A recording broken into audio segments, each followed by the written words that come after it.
It's National Signing Day, and it's time to break down the Florida State recruiting class.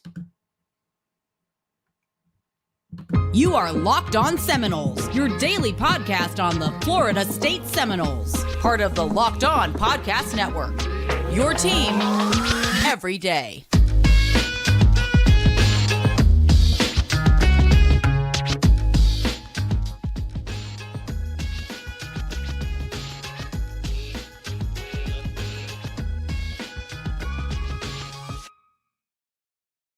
Welcome back into a special edition of Locked On Seminoles. I'm your host, Brian Smith, and thank you for tuning in on a Wednesday night, National Signing Day, December 20th.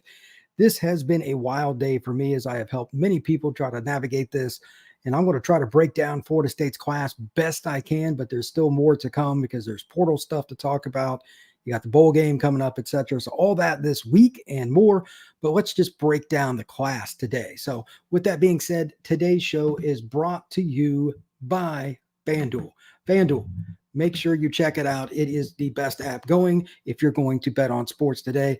And today's show is going to be brought to you because every moment means more. Right now, new customers get $150 in bonus bets with any winning $5 money line bet.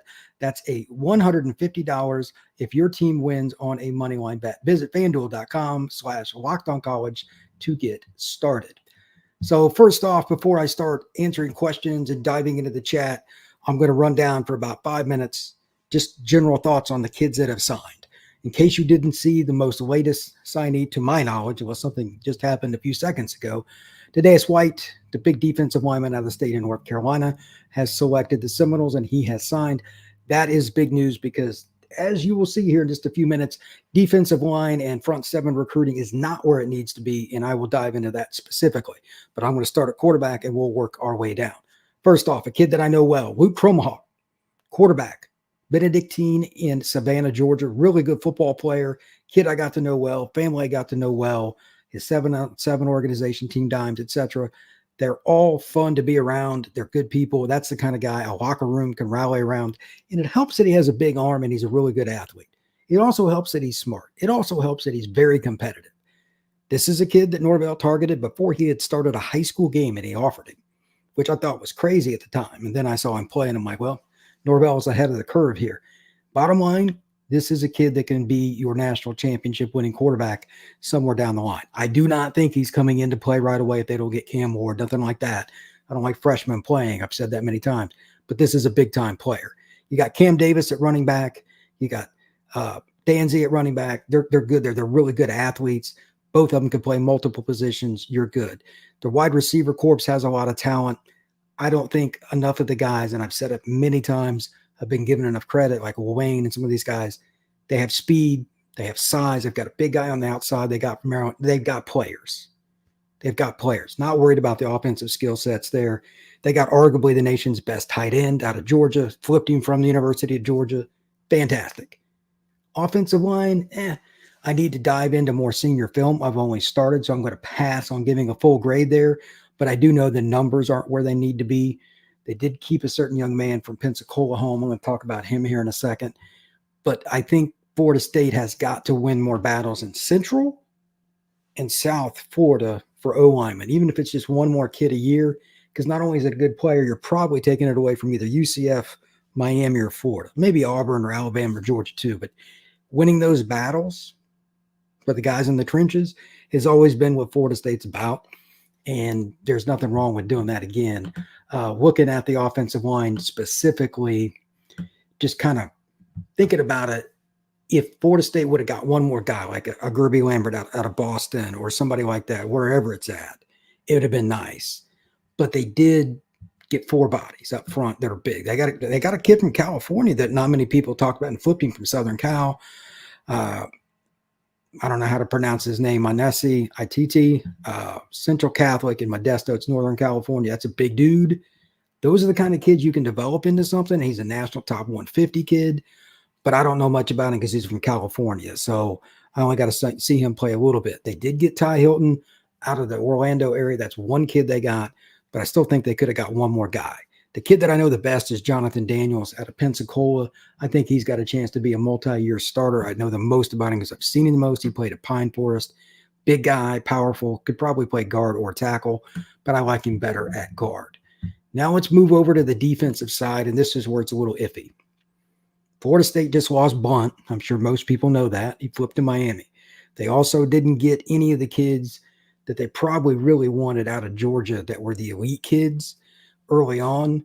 Next year's class in Georgia is even better, so that's a chance at a reprisal. But they didn't get some of those kids, and they always used to. South Carolina, Georgia, Alabama, those kids, Bowden used to get a lot of those and win ugly down to the last second battles. Florida State didn't win as many. LJ McCray just signed with Florida. There was a chance they could still get him. They didn't. They lost Blunt. Artavius Jones is right down the road in Bluntstown, Florida, ironically, similar name there, and he goes to Miami. So you're losing guys not only that you needed, but they're going to rivals. That's really hard. And quite honestly, this is a trend now. Florida State is not winning enough battles up front with defensive linemen. Same deal with linebacker, although I think the kids they have are very underrated. I've talked about it numerous times. I really like Florida State's group as a linebacker hold. The two kids, they got both of them.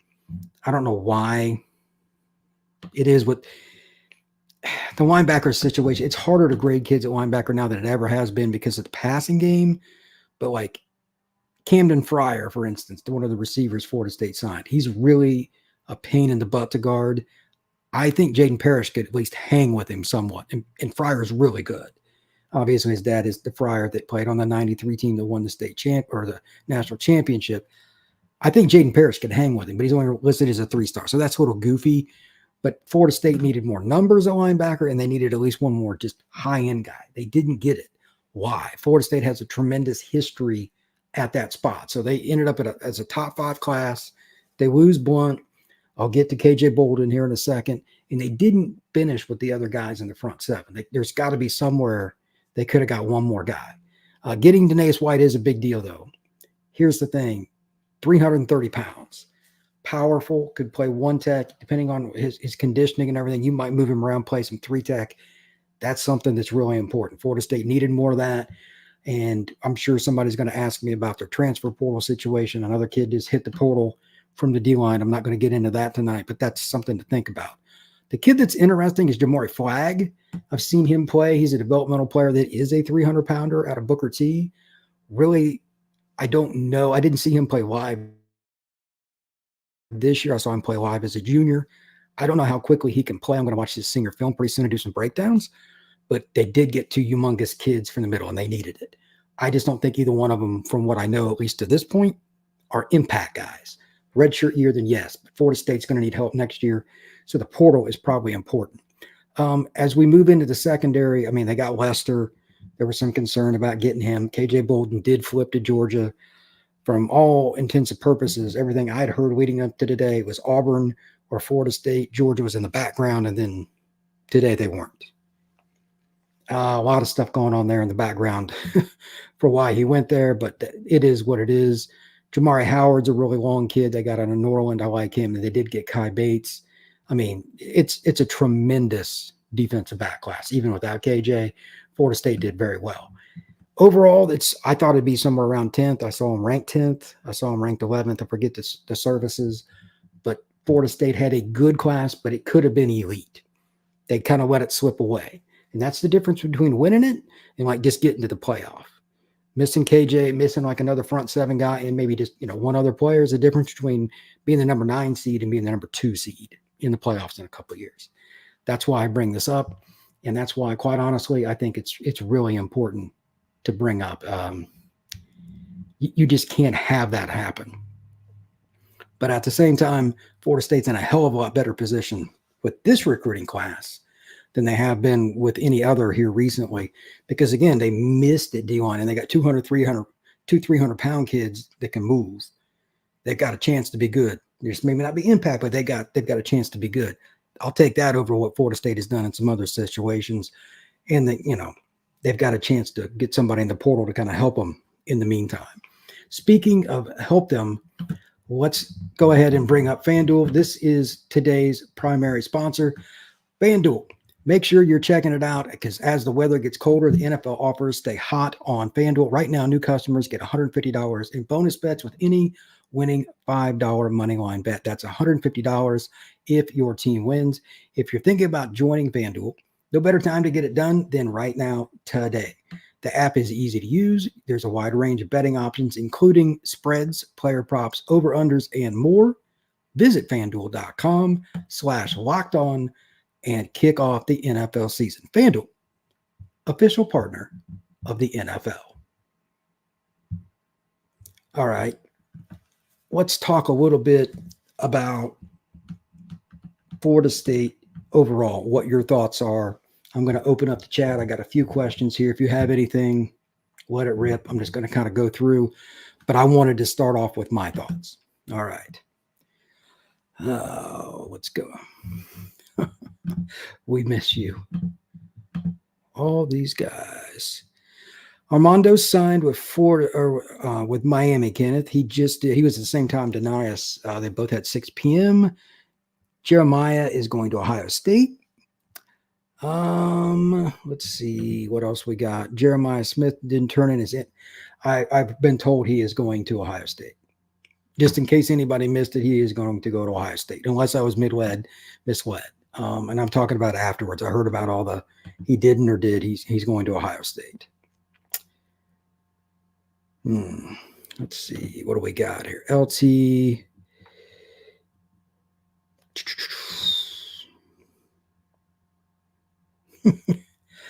These people are hilarious. Here's the deal. You're going to miss some kids. Let's just talk about Jeremiah. You're going to miss some things. You're going to miss some players. You're going to miss some of these guys that everybody wants. Jeremiah Smith was the big fish, but Florida State was trailing in that the entire time. The entire time. That's just the bottom line.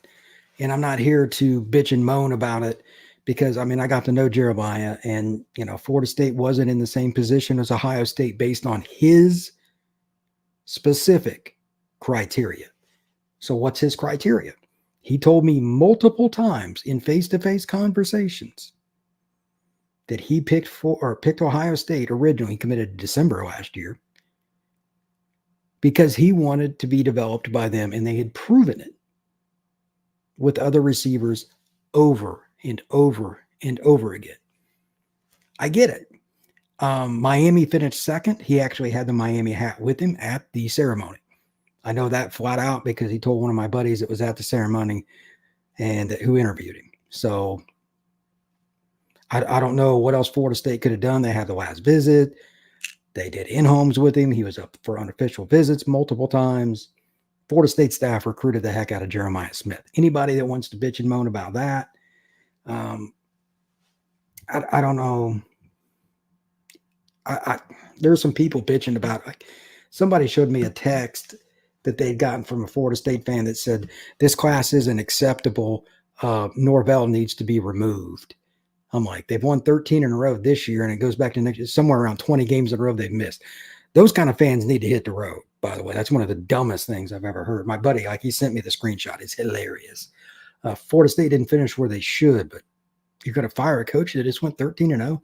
People need to get real. I don't really think there's much you can do about Smith. Again, they recruited him as it's just unfortunate. Hunt, honestly, really disappointed. Most of the good transfers have already been picked up. That's something that I'm going to mention here in a minute. We'll get into that a little bit more, but I'll touch on it now since you brought it up, Hunt. They obviously got Marvin Jones Jr. That's huge because he's a defensive end, and Florida State's DN recruiting is not where it needs to be. They got some good players, but they needed an elite kid this year. Blunt could have been that guy. They didn't get him. That's unfortunate for Florida State. But there's other good players. And again, maybe they end up getting a kid out of the portal and there's other kids that can develop. I'm not really sure what you do about it, as the saying goes. I'm really hopeful that D.D. Holmes has an impact. I really liked his film. He's out of Gonzaga up in D.C., but maybe he takes a year. But that's typical. Once you get into a situation you're relying on freshmen, there aren't many Jeremiah Smiths. He's going to play wherever he goes. You have to find a way to redshirt and slowly develop. And that's what got Florida State to the class or the year they had this year at 13-0. They developed a lot of 3-star kids, several key transfers, and they won with juniors, seniors, fifth-year seniors, and a few sixth-year seniors like Jordan Travis. That's fine. But it still would have been better if you'd have hit the home run with, a few other kids. Let's see.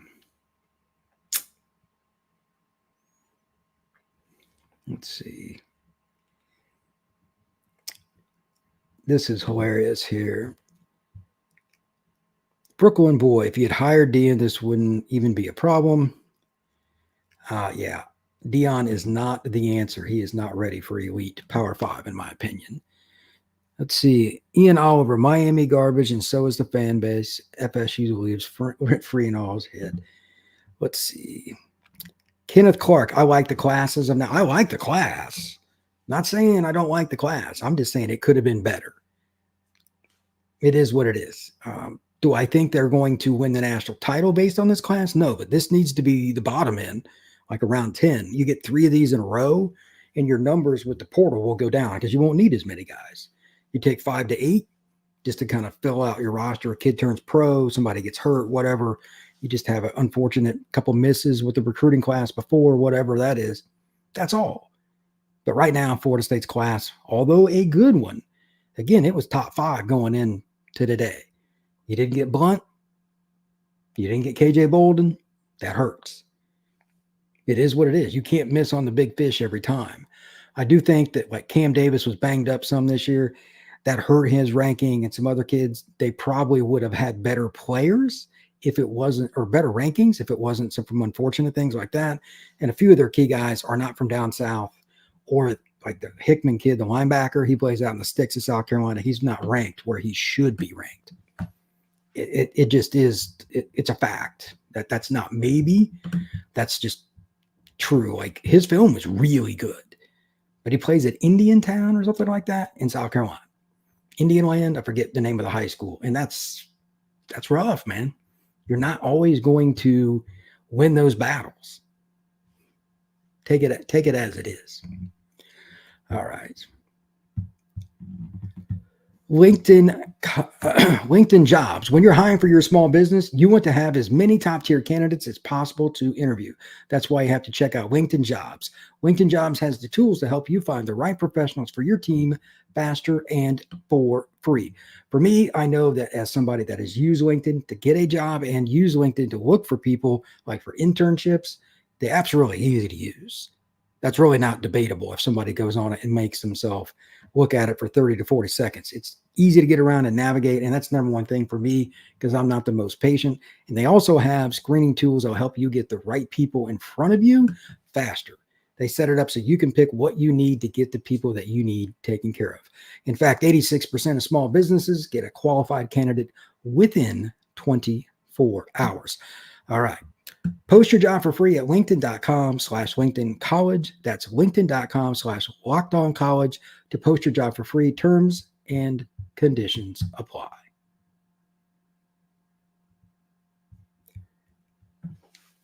If y'all have anything besides like the line play kind of speaks for itself, what would it be? That's my question for everybody. What would it be? Is it another? I mean, obviously Jeremiah Smith, that speaks for itself too. Is it another receiver? Quarterback's great. Running back's great. I think the DB class is still big time. And Johnny Locke says Deion's Colorado class sucks. Colorado is not going to get over the top with Deion or anybody else. It's just too hard to recruit there. He'll do a decent job, but he won't be there after next year either. You can just about guarantee that once Shador is gone. I think that they could have used just more balance and then that one more stud up front. I'd love to have seen another offensive tackle and another defensive lineman that was highly rated. Those are the two things. And I'm a lineman guy. When I go to games, I watch from the end zone most of the time because I like to see vertical and see the line play. That's just me.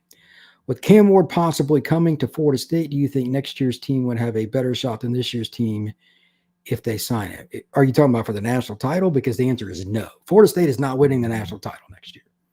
They are not. Cam Ward or not, they are not winning the national title. They're losing too many players. That's my prediction. With the portal, you don't know for sure, but they would have to really hit it And again, the only guy they've got committed right now is Marvin Jones Jr. So I highly, highly doubt that's going to be the case. But with Ward, you have a chance to win 9, 10 games, and that helps you into the next season, and you've already got quarterbacks on the roster that you like. Yeah, C. Black, this is unacceptable for Florida State off a 13-0 season. I think they've got some issues to figure out on the coaching staff. Like, why did this happen? You should have gotten more players. Linebacker, they're just short numbers. Players are good, but they're short numbers. D-line, they missed out. KJ Bolden, they missed, but their DB class is really good. They could have used another offensive lineman, etc. They're 2 or 3 guys off from where they should have been, in my opinion. Marlowe, what recruit wants to come to Florida State and live in a trailer park city? You guys are a bunch of idiots. Who is this moron? Let's see what else we got. This is what I was just talking about. Eric Sutton. This staff needs to get upgraded. The question is, how do you change things when you're 13-0? I had this discussion with somebody earlier. Actually, 2 different people. One was about another team, but it's the same deal. When you have a really good year, you're a major bowl team, or you're in Florida State's case, you're 13-0. How do you get rid of a guy? Are you afraid that will disrupt the room amongst the coaches and maybe the players that like him? Because all the guys have done obviously a pretty good job if you're 13-0. That's the only thing, and I don't have an answer for that. But at the same time, they didn't exactly get it. They're close, though. I mean, if you get KJ Bolden and Blunt, are we having this discussion? That's how close it is. And that's why recruiting is so wild, because all that happened on signing day. I think Norvell is in denial. This is not recruiting at Memphis. C. Black. Well, it's not, but they also just had their best class in years. Since when? I don't know. But they didn't have a class like this anytime recently. So, it is what it is. Let's see.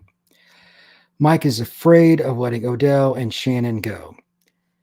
I don't know if that's the case or not, but those are 2 spots that are struggling. I mean, they could have been better. And the players they got are good. They just didn't get enough of them. There's not a kid they signed I don't think can play at Florida State. That's the best news. Nothing drives me crazy faster and more consistently than bringing in a kid and you watch the film, you're like, there's no way. What are we doing here? I don't see that on this recruiting class. So that's the good news. Jim says exactly 13-0. Hard not to get everybody you'd want pretty much, but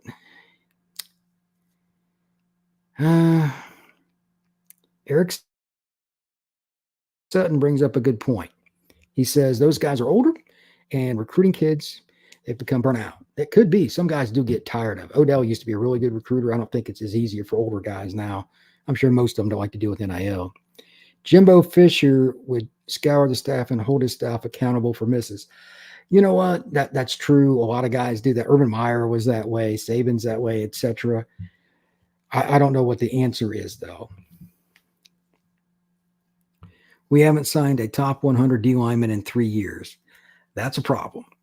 There's just no way around it. Here's the thing. How do you get rid of Odell? He's one of the most famous guys in Florida State history. He was one of the keys to Florida State building their foundation. He was one of the first elite recruits that Bowden got. He's out of Bartow, which is, Central Florida.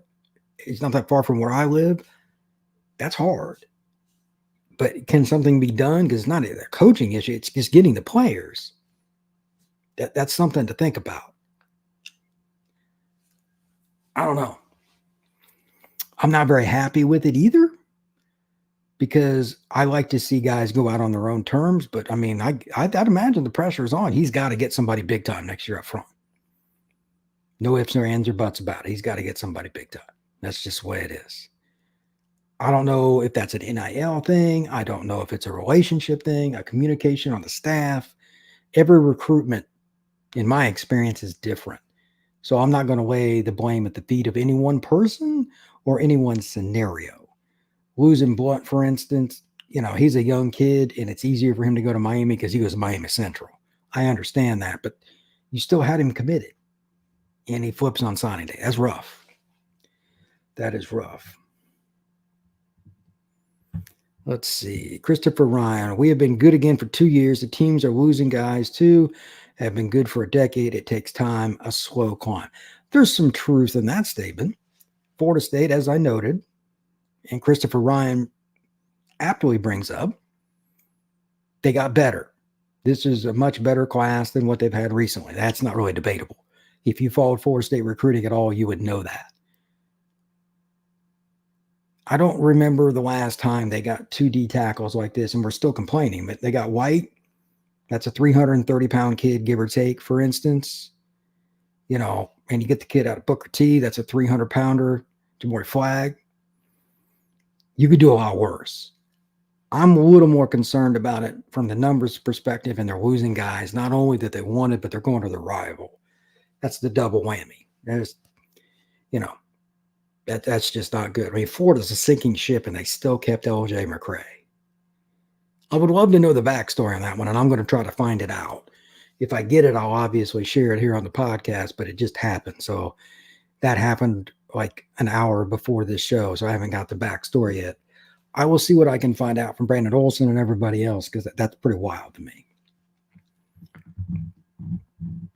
Let's see here. Eric says they let Bobby go, so Odell is not more important than Bobby to this program.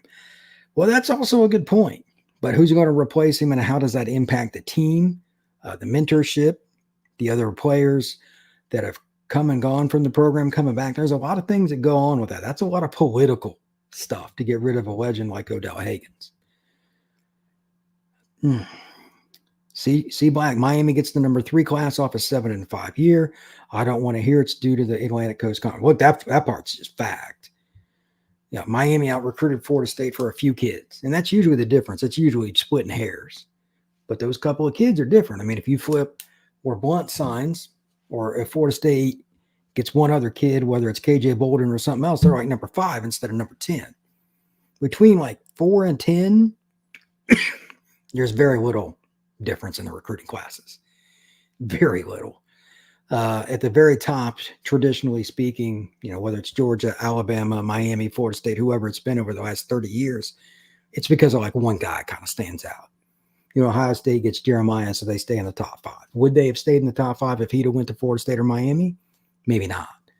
So it's really close. Let's see here. One more point here, and I'm going to wrap it up, because I want to get back on the phones and get information. That is the key. If anything else that you take from this podcast, note that I'm just starting, because I was helping a million different people today, and like my phone would ring, or I would call somebody and somebody else go.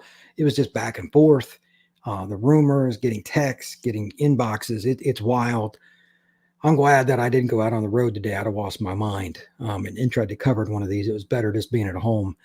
I'll find out as much as I can about KJ Bolden, LJ McCray, Blunt, or anything else, and kind of get an idea what the barometer is and what I'm curious about. So y'all have your questions ready coming up over the next 3 to 5 days.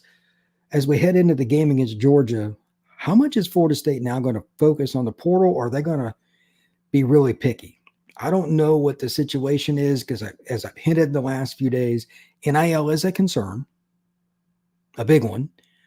And NIL is also a situation where other teams are paying more. I've heard that. So that's something else I need to find out, because that's still too broad. I don't have anywhere near enough specifics, but I've heard that from multiple sources that are people that are connected to Florida State and some that are not. But both are basically saying the same thing, and that also bothers me. Let's see. One other here. What do we got? Oofers. Transfer portal have so much talent. I don't see what's the problem with 2 kids flipping. It's because they're 2 elite kids. That's why. Both of them 5 stars. NK, a lot of people lied and said when we win games, flip the culture in terms of the recruiting classes being elite. Truth is, wins and losses aren't end all be all. Recruiters recruit. That is a fantastic line. At the end, that those 2 words, recruiters recruit. Florida State probably needs one more key recruiter on their staff. I think that we could all agree on that. I'm going to leave it at that for this podcast. That's a great way to end, because recruiters recruit is something that's true. There are guys that have sucked as coaches forever that stay in the business because they can get kids to come. They can get parents to believe in them, et cetera, et cetera. It's crazy. Let's think about this. Tomorrow, I'm hoping that when I do a live stream or I have any kind of podcast, depends on how much information I get. If I do a live stream, there will be some more clarity. But again, for those of you that come back tomorrow or anytime in the next few days, and please do, let's hear your questions about the transfer portal and where you would focus, like 1 through 5, position A all the way through position E, whatever. That's what I'm kind of curious about, because they were good today. They got a really good class, but they weren't where they should have been. That is my finish. So with that, I'm going to wrap it up. Thank everybody for coming in. Please hit that like button and that subscribe. Become an everydayer and share this podcast and comment. I love doing this, and it's a lot of fun. Everybody have a good night.